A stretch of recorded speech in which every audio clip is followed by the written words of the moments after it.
सम्पूर्णमा नमस्कार। म तपाईहरुको साथी रसिक थेबे। यति बेला भने म श्रम संस्कृति पार्टीको नगर कमिटी कार्यालयमा छु, धरान नगर कमिटीको कार्यालयमा। र यहाँ चाहिँ यो स्टोर रुम रहेछ। स्टोर रुम भित्र चाहिँ के छ त्यो सम्पूर्ण कुराहरु म तपाईलाई देखाइदिन चाहन्छु।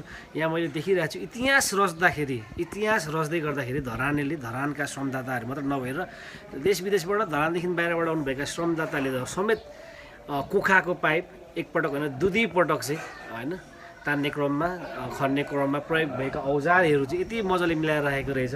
म तपाईहरुलाई सम्पूर्ण कुरा देखाइदिन्छु। यहाँ भित्र के छ है त हामीले श्रमदान गर्ने क्रममा जोडिएका यी सम्पूर्ण कुराहरू फेरि हामीलाई हाम्रा दाताहरूले नै दिनुभएको है।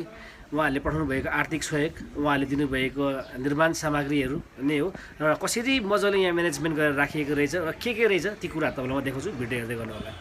यसरी आइसकेपछि यतापट्टि सरर यो हाम्रो पार्टी अध्यक्षले भन्नुभएको जस्तै पूर्व मेचीदेखि पश्चिम महाकालीसम्म चाहिँ खराङ गर्ने यो बेल्चा हेरे यसरी मजाले मिलाएर आएको छ। अहिले पनि धरानभित्र कता श्रमदान हुन्छ आवश्यकता पर्दाखेरि यो लाने गर्छौँ। र यतापट्टि यो झ्याम्पलहरू छ खन्नको निमित्त लडिरहेको छ। यो कोकाको पाइपहरू पुर्ने काममा धेरै प्रयोग भएको थियो।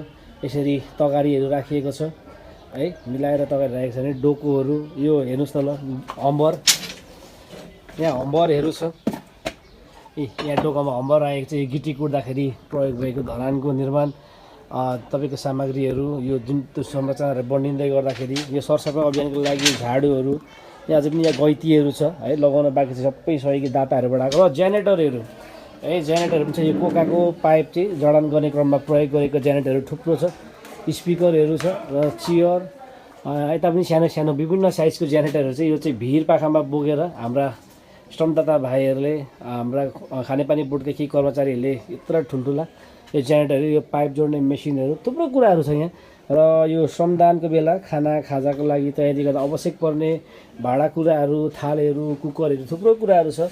यसरी चाहिँ नगर कमिटीभित्र आवश्यक पर्ने श्रमदानको निमित्त अथवा कुनै कार्यको लागि आवश्यक पर्ने सम्पूर्ण सामग्रीहरू चाहिँ यहाँ चाहिँ अत्यन्तै व्यवस्थित तरिकाले राखेको देखियो। अहिले भर्खरै हेरिहाल्नुभयो अत्यन्तै व्यवस्थित तरिकाले चाहिँ यो नगरभित्र विभिन्न सामग्रीहरू श्रमदानसँगै अन्य विभिन्न कार्यक्रमको लागि आवश्यक पर्ने हैन धेरै कुराहरू चाहिँ चियरहरू पनि देखिरहेको छ। यसरी म्यानेजमेन्ट गरेर राखेको छ र सम्पूर्ण श्रमदाताहरूलाई र यो सामग्री उपलब्ध गराउने आर्थिक दाताहरू, सहयोगी दाताहरूलाई पनि मेरो व्यक्तिगत तर्फबाट र हाम्रो टिमको तर्फबाट धेरै धन्यवाद दिन चाहन्छु। र तपाईहरु पनि ढुक्क हुनुहोस्, तपाईले दिनुभएको सहयोग हामीले अझैसम्म सुरक्षित व्यवस्थित तरिकाले राखेका छौँ।